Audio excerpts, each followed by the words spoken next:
What's up, you guys? It's Cody Steck. Today we're talking a little bit about the cost of living here in Salt Lake City, Utah, and along the Wasatch Front. We're going to be covering everything from housing to transportation, utilities, food, insurance. We're going to cover it all here in this video, so let's jump into it. If you don't already know, I'm a realtor here in the Salt Lake City area and along the Wasatch Front, and I'm helping so many people relocate here from out of state and even internationally, and I absolutely love it. So if you're thinking about doing the same, make sure to get in touch with me. My information is down in the description below or here on the screen. You can call me, text me, send me an email, just get a hold of me any way that you need to, so we can have a discussion about what it's like to live here and what lifestyle and type of home is going to best fit your needs. One last thing before we jump into this as well, if you're looking to relocate here to the Salt Lake City area, make sure you subscribe to the YouTube channel here and then click that bell to get notified when I release new videos just like this one. That way you can stay up to date on all of the best and worst neighborhoods, what it's like to live here, and what you can expect if you're looking to relocate here. All right, let's jump into it. So let's start with the biggest one on the list and probably the biggest indicator of what the cost of living is here in the area, and that is going to be housing. It's the one that you guys care about most and that you want to know. So in Utah here, we do have a higher cost of housing than the national average. If you look at some recent reports, you'll see that the median home price in the United States is about $231,000, whereas here in Utah, we're sitting at about $338,000 for your median home cost. A lot of the Southwest actually sees a lot of appreciation because even though there's a lot of land, it's actually built into very small cities, and within the city itself, there's not a lot of land left, which actually tends to drive the price of housing up. So even though it may be higher than the median price right now in the United States, you can expect that over the next 10, 20, 30 years that the home prices are going to go up, and that's going to be wealth that you're building for your family. Now, when it comes to housing, if you're looking at Salt Lake City specifically, you're actually going to find that the median home price is quite a bit higher. We're actually closer to $392,000 here in Salt Lake City proper. All right, so let's talk a little bit about what it's like to rent here in Salt Lake City area. It's actually lower than the national average. Let's say you're looking at renting a 2-bedroom apartment, you're going to be close to about $1,000 a month, whereas the national average is about $1,150, even $1,200 per month. Of course, as you go up in size, it does get a little bit more expensive, but it stays consistently under the average that you see here in the United States. 3 bedrooms, you're looking at about $1,300 per month. 4 bedrooms are going to be about $1,550 per month. So it's actually not too bad. In my opinion, I think the prices are quite fair given how much job growth there is here, how low the unemployment rate is, and the average household income, which we're going to talk about here in just a minute. The next thing that I want to talk about is utilities. Now, of course, utilities here in the state are going to vary based on the size of the home, how much you use it, how much you cool the home, or how much you heat it. It just depends, but on average, you're going to see anywhere from about $200 to $300 per month, and that includes everything. That's going to be water, power, gas, garbage, sewer. It includes everything there. And of course, like I said, it can be lower, it can be higher. Utah does get very hot in the summer, so you may spend more cooling the house down, and of course it gets cold in the winter, so you have to heat the home up. So we do have extreme temperatures where it gets really cold or really hot, and so when you're counteracting that with either heat or cold, it can get a little bit more expensive here. We don't have the benefit of just having amazing weather year round like California does, but that's okay. It's actually kind of nice to have the swings in temperature because it gets a little bit colder and you can enjoy that, and then it gets hotter where you can go out, you can go swim and lay out, and it feels great.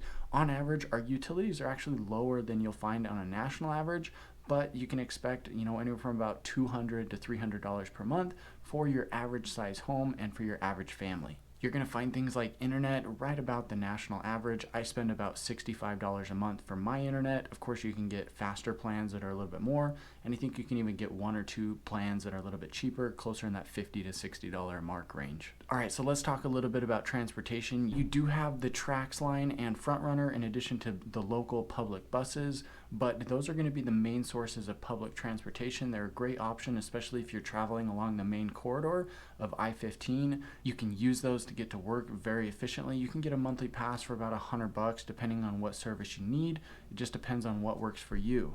Now, let's say that you don't want to take that public transportation because of where you live or where you work. It's easier to just drive. Let's talk about gas prices, right? Right now, you can get unleaded fuel, there's your basic fuel. It's about $2.65 depending on where you go. If you're looking for diesel, it's going to be closer to about $3, again, just depending on where you go. Right now, it's November 8th, so it may change in the future, right? But if you need to know what it is, comment down below in the video and I'll tell you what it's at. All right, so let's talk about the next thing that you're going to want to know when it comes to cost of living here in Salt Lake. Let's talk a little bit about income tax. Now, of course, nobody wants to pay taxes, but the thing that I like about Utah is they just have a flat tax rate of 4.95%. It doesn't vary based on how much you make. It's just that flat amount and that's it. So, of course, we can't compete with the states that don't have any income tax, but at 5%, it's really not too bad. Now, if we look at the state sales tax rate here in Utah, it's actually right around that same mark at 4.85%, which again is really not too bad. Now, every state's going to have taxes. They're going to have, some that are higher, some that are lower. Some states have no income tax. Some have really high taxes on transportation. It just depends where you go. In my opinion, Utah's really not that bad. And when you even it all out, I think that Utah is actually one of the best states to be in when it comes to taxes when you adjust for all of the other costs that you're going to have as part of your overall cost of living. All right, so let's talk a little bit about healthcare and what that's going to cost you. Now, of course, healthcare is such a complex issue and there's so much that goes into it that it's hard to say what it will actually cost you, but you can find plans anywhere from $100 to $500 per month depending on what kind of coverage and what deductible you want. An easier way to look at this is by determining how we compare to the national average. Now, if you look at a cost of living index for healthcare, we're at 104.5 if 100 is the middle point of that index. All right, now let's jump over and compare a little bit to how this actually reflects when you look at other neighboring states like California, Oregon, and Washington, which of course are going to be a lot more expensive, and even when you compare to Nevada, Arizona, and Idaho, which are some other popular states here surrounding Utah that you might be considering. Of course, anything in California is probably going to be a lot more expensive. The only exception to that may be utilities, just because they have such great weather, especially along the coast.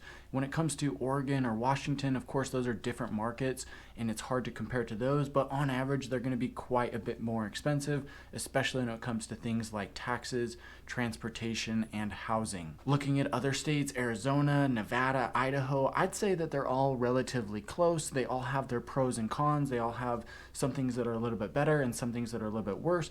But I think that the thing that Utah has going for it, and especially Salt Lake City and along the Wasatch Front, is that there's so much job growth and there's so much potential for the future that it's a great place to be. There's a lot of high-paying jobs here, and there's a lot of big corporate businesses coming in, especially in the tech and internet space. We've got Facebook, Amazon, we've got so many different tech companies in the Silicon Slopes, which is what they're calling it, and there's a lot of high-paying jobs there that are really bolstering the growth here in Utah. The other thing that's important to note on this is that unemployment is actually below the national average. Recent job growth is actually above average. And if you look at future job growth, it's even higher than the national average, which means that there's a really good potential for a lot of really good growth here. For those reasons, I think that moving to Salt Lake City is a very wise decision if you're looking to build some wealth and invest in real estate. All right, so let's jump over to the map. I want to show you a little bit about some of the surrounding areas, also give you an overview of what businesses and employers and even just shopping, kind of miscellaneous things are in each area so that when you come here, you can kind of have an idea of the cost of living that you should expect. All right, guys, so here we are on the map. We're looking at the cost of living. This is just a website, bestplaces.net. They kind of have this cost of living map and how it compares to the U.S. average. So they placed the U.S. average at 100 and then kind of compared it to the surrounding cities that you're looking at. So Salt Lake City is kind of right in the middle. This would be downtown Salt Lake. You've got the airport right about here. This is the Great Salt Lake here with Antelope Island. So this would be kind of the metro area here. So you've got Salt Lake City here. Emigration Canyon goes up the canyon. There's not really much there. It's just a lot of homes. Looking over here to the east, you can see that it's really expensive here as you get up into Park City, Snyderville, Summit Park. Obviously that's a very exclusive part of town, so the cost of living is very expensive there.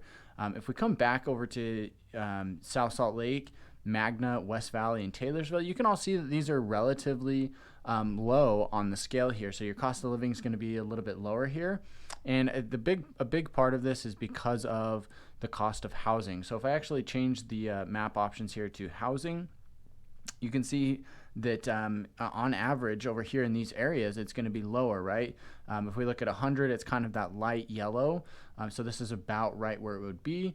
You've got Mill Creek here on the East Bench. That's still a little bit more affordable. Holiday does get a lot more expensive. That's where a lot of the nice upscale homes are at. It's very residential there, so that's most of what you'll find. You've got I-15 that kind of runs right down the middle here that kind of splits all of these east and west cities. So you've got I-15 running here. And generally speaking, these are going to this northwest quadrant is going to be your cheaper area. West Jordan, it starts increasing a little bit. South Jordan, Riverton, Harriman, and Bluffdale, it starts getting a little bit more expensive. And coming over here to Draper, which would be on the southeast corner of the Salt Lake Valley, it does get a little bit more expensive. So Sandy, Cottonwood Heights, this east side is a little bit more expensive overall. If we come down here, this is the other part that I want to point out. You've got Lehi, Highland, and Alpine right here in this corridor from about Draper. The old prison is here in Draper. They're actually moving the prison from Draper here. They're going to tear it down. They're building a new prison out here by the airport. So it's closer to downtown for court proceedings and stuff like that. So they're going to be tearing that down. It's going to be about a 600-acre development of new housing, new commercial, and just a bunch of office space. So this main corridor is what they consider the Silicon Slopes. Basically everything from Provo, Orem, Linden, Pleasant Grove. This is American Fork right here.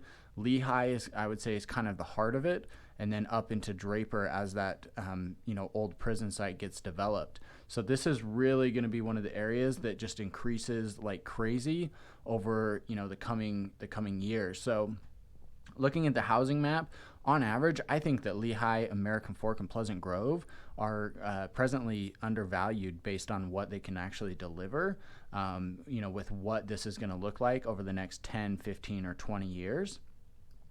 So that could be a really great buy there. Looking over here, Saratoga Springs and Eagle Mountain, this is a huge brand new area. There's a lot of land out there and a lot of new homes. So if you're willing to make a little bit of a commute, whether you're going over here to Utah County or up here to Salt Lake County, this could be a great area that you might want to consider where you can find housing that's a lot more affordable. So if we come back here to the overall I just want to show you guys this. It looks relatively the same. Highland and Alpine, those are more expensive areas, again, mostly due to housing. Linden's a little bit more expensive here as well. But Orem, Provo, Pleasant Grove, American Fork, and Lehi, it's really not that bad if you're looking at those areas. So I hope this was helpful for you guys to take a look at the map here, kind of get an idea of where you might want to live and what the cost of housing is in those areas. All right, guys, so that about wraps up our video here on the cost of living for Salt Lake City, Utah. I hope you enjoyed this content. If you did, please subscribe to the channel and then click the bell to get notified when we release new videos just like this one, so you can stay informed on what it's like to live here and relocate here. Also, follow me on Instagram at @UtahRealEstate_. I try to post there often, and I'd love to see you over there as well. And last but not least, get in touch with me if you're thinking about relocating here. I'd love to hear from you. My information's on the screen, and it's also down below. You can reach me anytime, call me, text me, email. Just get a hold of me so we can have a discussion about your move here. Until next time.